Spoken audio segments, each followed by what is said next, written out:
Bonjour chers amis, aujourd'hui nous nous retrouvons pour une étude subséquente à l'étude sur le combat spirituel que je vous ai faite dernièrement. Et le thème de l'étude d'aujourd'hui est une louange appropriée pour le combat spirituel. Quelle louange nous faut-il pour le combat spirituel? Le combat spirituel est une lutte spirituelle qui oppose les chrétiens à Satan et à ses puissances. Ce n'est pas un combat contre les politiciens, un combat contre les voleurs, un combat contre nos semblables, non. Ni contre nos enfants, ni contre nos époux ou nos épouses. C'est un combat contre Satan et les puissances spirituelles du monde des ténèbres. Tout véritable enfant de Dieu se trouve donc engagé dans ce combat dès sa nouvelle naissance. L'Église est donc un peuple en guerre contre le mal et son auteur Satan. Oui, nous sommes en guerre. Nous sommes en guerre dès le premier jour où nous avons dit oui à Jésus. Nous sommes en guerre dès le premier jour où nous avons dit « Seigneur Jésus, prends possession de ma vie, sauve-moi ».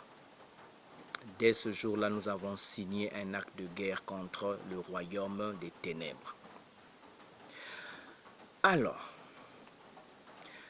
la louange appropriée pour le combat spirituel. Je vais d'abord poser une question. Est-ce que louer signifie automatiquement chanter? Est-ce que la louange se limite au chant?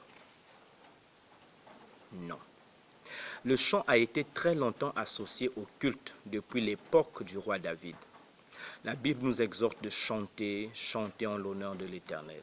Le psaume 33, les versets 1 à 3, le psaume 95, versets 1 à 3, et le psaume 106, les versets 1 à 2, nous exhortent à chanter pour l'Éternel. Je vais juste lire les 3 premiers versets du psaume 33. Juste réjouissez-vous en l'Éternel, la louange sied aux hommes droits. Célébrez l'Éternel avec la harpe, célébrez-le sur le luth à 10 cordes. Chantez-lui un cantique nouveau, faites retentir vos instruments et vos voix. Aujourd'hui, nous chantons beaucoup. Nous faisons même de grands efforts pour mieux chanter que dans le passé. Seulement, nous pouvons nous poser la question, nous chantons simplement ou bien nous louons le Seigneur? Il est véritablement possible de chanter sans louer le Seigneur. Et c'est un véritable manquement pour l'Église que de juste chanter. Parce que tant que le chant n'est pas transformé en louange, nous n'exerçons aucune influence sur Satan et son armée de puissance des ténèbres.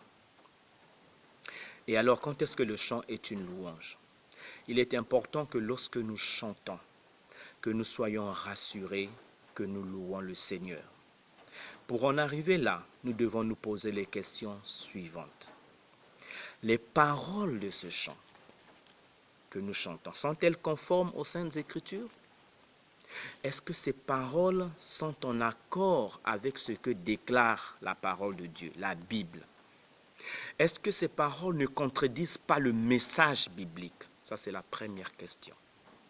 La deuxième question, les paroles de ce chant sont-elles un témoignage à Dieu, Père, Fils et Saint-Esprit? Est-ce que ces paroles que nous chantons témoignent, parlent de Dieu dans sa nature et dans son œuvre? Dieu le Père, Dieu le Fils, Dieu le Saint-Esprit. Est-ce qu'il y a une référence à l'œuvre et à la nature de Dieu? Troisième question, les paroles de ce chant reflètent-elles nos convictions chrétiennes? En d'autres mots, sont-elles fidèles à la doctrine sur laquelle repose notre foi? Est-ce que les paroles que je chante sont en accord avec ce que je crois au sujet de Dieu, au sujet de Jésus, au sujet du Saint-Esprit, au sujet de l'Église, au sujet du salut? Nous devons nous poser cette question. Et la dernière question, les paroles de ce chant expriment-elles l'espérance des chrétiens? Est-ce que lorsque je relis les paroles de ce cantique que je suis en train de chanter, est-ce que dans ces paroles, je retrouve l'espérance de tous les chrétiens? C'est-à-dire la gloire qui nous attend, la résurrection, l'éternité avec le Seigneur. Est-ce qu'il y a dans ce chant l'espérance des chrétiens? La Bible dit que Dieu siège au milieu des louanges de son peuple, dans le psaume 22, le verset 4. Louer signifie élever, exalter, glorifier, honorer, célébrer. La véritable louange place Dieu en son centre. Elle est focalisée sur Dieu. Lorsque nous louons, ce n'est pas l'homme que nous plaçons au centre, ce n'est pas notre église, ce ne sont pas nos instruments, ce ne sont pas nos talents musicaux, ce n'est pas notre voix. Mais lorsque nous louons, c'est Dieu qui doit être au centre de la louange. La louange chrétienne se focalise, se concentre sur la personne et les œuvres du Seigneur Jésus. Si nous sommes des chrétiens, c'est parce que nous avons été sauvés, rachetés par le sang de Jésus. Et puisque nous avons été délivrés par le sang de Jésus, alors notre louange doit dans sa totalité revenir à Christ et glorifier le nom de Jésus. La louange du chrétien, c'est une exaltation du Seigneur Jésus. On loue le Seigneur pour ce qu'il est et ce qu'il a fait et continue à faire. Une louange qui ne fait aucune référence à la personne de Jésus ou à son œuvre n'en est pas une.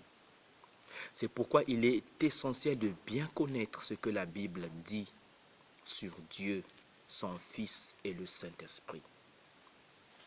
La louange appropriée pour le combat spirituel, une louange qui dérange Satan et qui fait beaucoup de mal à ses forces, c'est une louange qui parle du sang de Jésus. Oui, le sang de Jésus doit être mentionné dans notre louange parce que le sang de Christ est le prix que Jésus a payé pour détruire la puissance de Satan sur nos vies. C'est le sang de Christ qui annule tous les droits que Satan avait sur nos vies. Donc lorsque Satan entend parler du sang de Jésus, il est dérangé parce qu'il sait qu'à cause de ce sang, il n'a plus la mainmise sur nous. À cause de ce sang de Christ, il ne peut plus nous accuser parce que le sang témoigne que Christ a payé le prix de notre culpabilité.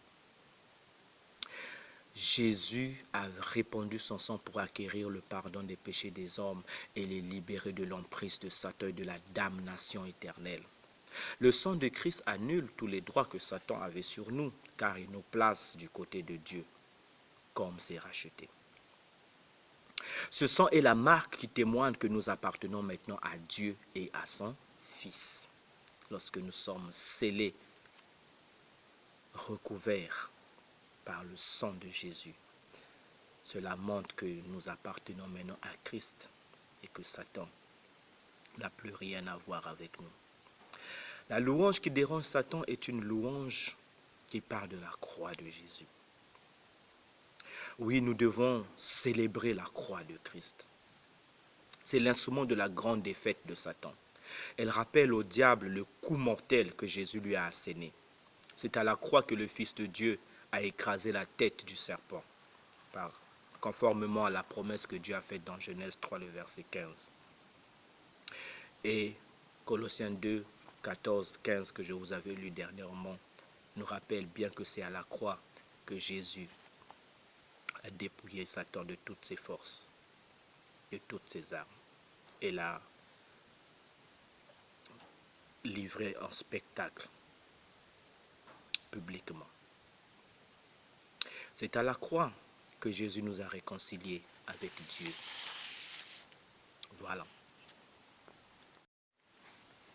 Dans Colossiens chapitre 1, les versets 20 à 21, il est dit: il a voulu par lui réconcilier tout avec lui-même, tant ce qui est sur la terre que ce qui est dans les cieux, en faisant la paix par lui par le sang de sa croix. Et vous qui étiez autrefois étrangers et ennemis par vos pensées et par vos mauvaises œuvres, il vous a maintenant réconciliés par sa mort dans le corps de sa chair. Lorsque dans ma louange j'exalte l'œuvre que Jésus a accomplie à la croix, Dieu se réjouit parce que je me place du côté de Dieu. Et Satan est dérangé parce il entend cette nouvelle de sa défaite et il est complètement troublé. Nous devons également placer la résurrection de Jésus dans nos louanges. La résurrection de Christ fut la preuve de l'accomplissement de sa mission et le dépouillement de l'autorité de Satan. Le nom de Jésus, c'est le nom qui est au-dessus de tout nom. Lorsque nous louons le Seigneur, nous louons le nom de Jésus. Le nom qui a été élevé au-dessus de tout nom, au-dessus de toute domination, au-dessus de toute puissance, au-dessus de toute dignité, au-dessus de toute autorité. Comme Éphésiens chapitre 1, les versets 21 et 22 le dit. Et dans Philippiens chapitre 2, les versets 9 à 11, il nous est dit que Jésus a été souverainement élevé et il a reçu le nom qui est au-dessus de tout nom, afin qu'au nom de Jésus, tout genou fléchisse et que toute langue confesse qu'il est Seigneur à la gloire de Dieu le Père. Et le nom de Jésus, c'est le nom qui sauve et qui libère tous les captifs de Satan. Oui, nous devons proclamer le nom de Jésus. Il n'y a pas d'autre nom qui soit semblable à ce nom-là, qui soit comparable à ce nom-là. Passons à un autre point. Nous allons parler de l'attitude de l'adorateur. Une louange appropriée pour le combat spirituel dépend aussi de l'attitude de l'adorateur. La véritable louange provient du cœur. Le cœur doit être dans une attitude qui convient pour que la louange ait un grand impact sur les puissances du mal. Je vais citer 3 attitudes qui sont essentielles. La première attitude, c'est une attitude de foi. Hébreux chapitre 11, le verset 6 nous dit que sans la foi, il est impossible de lui être agréable. Car il faut que celui qui s'approche de Dieu croit que Dieu existe et qu'il est le rémunérateur de ceux qui le cherchent. Nous ne pouvons pas louer sincèrement Dieu sans la foi. Le cœur doit être rempli de foi. C'est quoi en fait cette foi? C'est une réelle et profonde conviction que Dieu est ce qu'il dit qu'il est et que Dieu fait ce qu'il dit qu'il fait. C'est cette conviction qui doit remplir notre cœur lorsque nous louons le Seigneur. Je dois croire que ces paroles que je suis en train de confesser par ma bouche sont vraies. Que le sang de Jésus est réellement répandu sur la croix pour le pardon de mes péchés. Je dois croire que ce que Jésus a fait était vrai et demeure vrai pour l'éternité. Je dois croire que Dieu est saint lorsque je dis « Holy, holy is God ».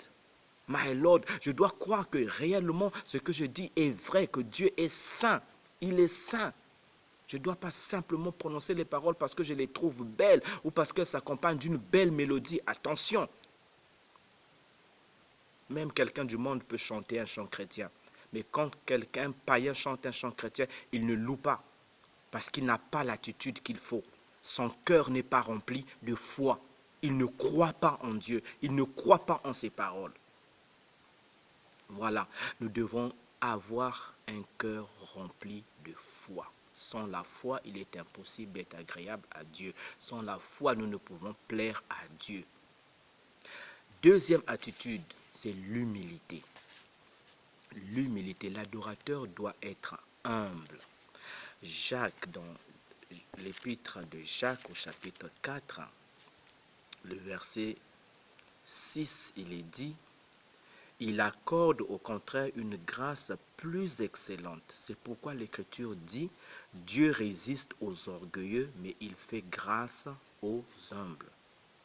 Et dans 1 Pierre, chapitre 5, les versets 5 et 6, il est dit, de même, vous qui êtes jeunes, soyez soumis aux anciens, et tous dans vos rapports mutuels, revêtez-vous d'humilité, car Dieu résiste aux orgueilleux, mais il fait grâce aux humbles. Humiliez-vous donc sous la puissante main de Dieu, afin qu'il vous élève au temps convenable. La louange doit élever Dieu et non l'instrument humain. Être humble, c'est donner à Dieu sa place qui lui revient de droit, parce que seul Dieu est Seigneur et Roi. Il doit être à la place la plus élevée. L'adorateur ne doit jamais entretenir dans son cœur des pensées d'orgueil. Malheureusement, c'est le cas aujourd'hui dans plusieurs de nos assemblées. Les gens qui s'appellent des adorateurs se glorifient de leurs talents musicaux, se glorifient de la beauté de leur voix. Ils se disent dans leur cœur que s'ils ne sont pas là, la louange ne sera pas belle, la louange ne sera pas appropriée. Ils prennent la place de Dieu. En fait, on les voit jouer de la musique et chanter, non pas pour exalter Dieu, mais pour se faire voir, pour qu'on les applaudisse, pour qu'on les acclame, pour qu'on sache qu'ils ont des talents à faire valoir. Mais laissez-moi vous dire, et je le regrette, ce n'est pas de la louange. C'est de la musique que vous faites. C'est de l'art que vous faites, mais vous ne louez pas Dieu. Et Satan, il est tranquille, il n'est pas dérangé par des gens qui se sont mis en avant et ont écarté Dieu du trône de leur cœur. Être humble, c'est aussi avoir un cœur repentant, disposé à reconnaître ses péchés, à les confesser et les délaisser. Ne pensons pas que lorsque nous avons péché et que nous venons louer le Seigneur, notre louange effacera nos péchés. Non. Un véritable adorateur ne se permettra pas de louer Dieu sans s'être mis en règle avec le Seigneur, sans s'être repenti des péchés dont il est conscient. Oui, lorsque nous nous repentons, la repentance nous aide à conserver un cœur pur. Et Jésus, dans les béatitudes, a dit « Heureux ceux qui ont le cœur pur, car ils verront Dieu. » Tu veux voir Dieu siéger au milieu de tes louanges, alors il faut que tu aies un cœur pur, un cœur dénué de toute haine, de toute amertume, de toute rancune. Un adorateur ne peut pas garder rancune contre ses frères, garder rancune contre ses sœurs. Il doit avoir un cœur pur. La troisième attitude, c'est la joie.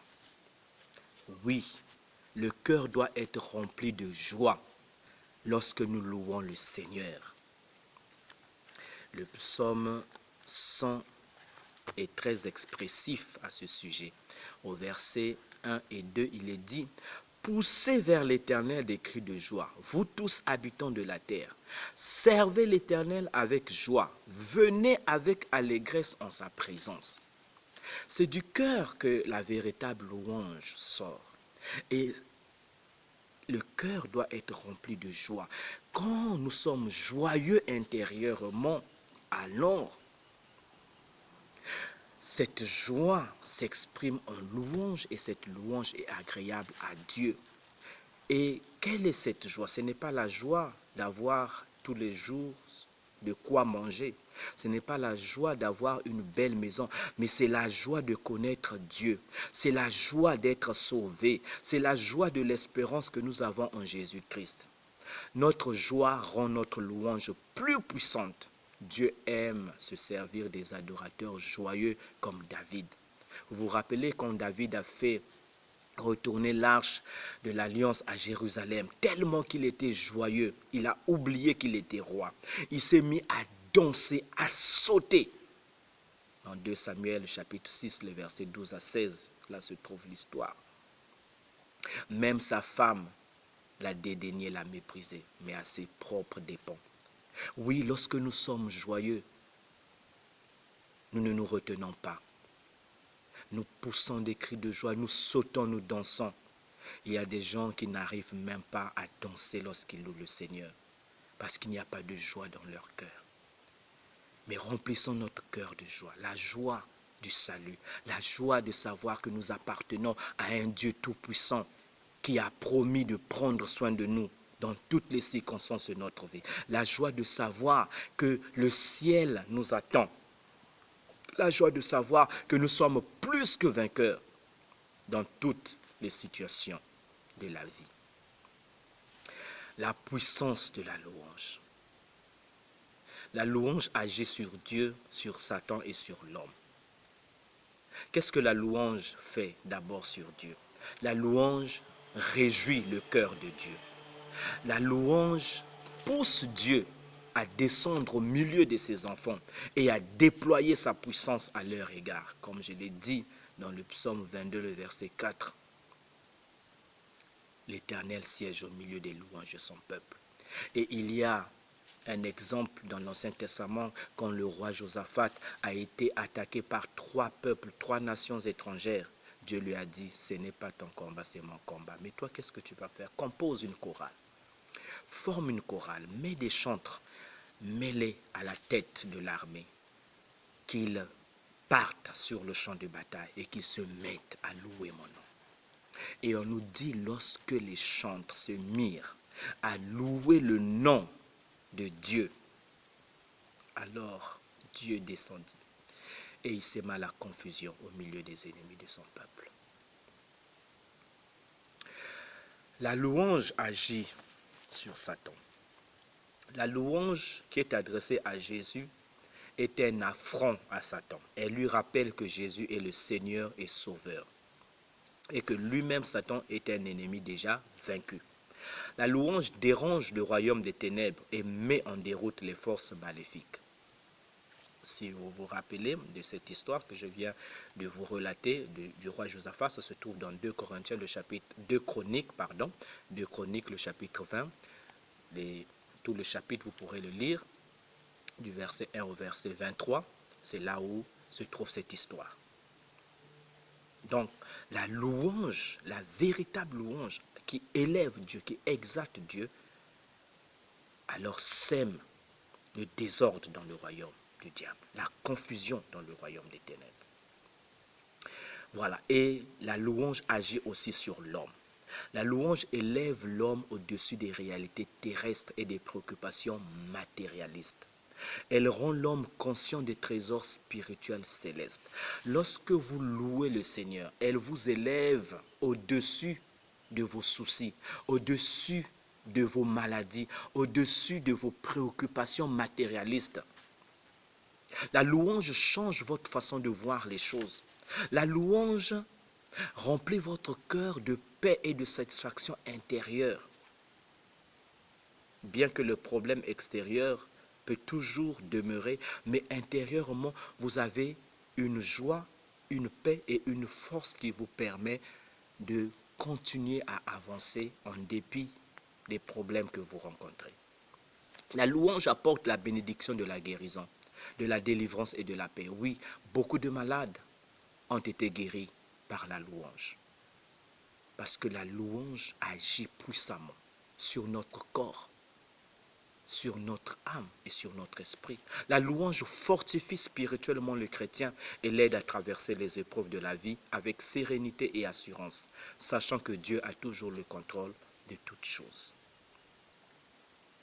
Chers amis, chers frères et sœurs, toute louange, toute véritable louange repousse l'ennemi. Mais pour que votre louange soit plus puissante contre lui, il faut lier votre louange à la parole de Dieu. Il faut que votre louange ait pour base la parole de Dieu. Vous devez proclamer les révélations des Saintes Écritures. les révélations concernant Jésus le vainqueur. Les révélations qui parlent du sang de Christ, de la croix, de son triomphe, de sa résurrection, de son nom, de sa position élevée. Oui, lorsque vous élevez le nom de Jésus dans une foi victorieuse, alors votre louange est une arme très efficace et très puissante qui dérange et sème la confusion dans le monde des ténèbres. Que le Seigneur vous aide à être des adorateurs, des véritables adorateurs, en esprit et en vérité. N'oubliez pas, vous pouvez me contacter si vous avez des questions sur mon numéro WhatsApp que vous voyez en bas de l'écran, ou vous pouvez m'envoyer un mail à mon adresse qui est aussi mentionnée là au bas de l'écran. Je vous souhaite toute la bénédiction du Seigneur. Soyez en paix et à bientôt.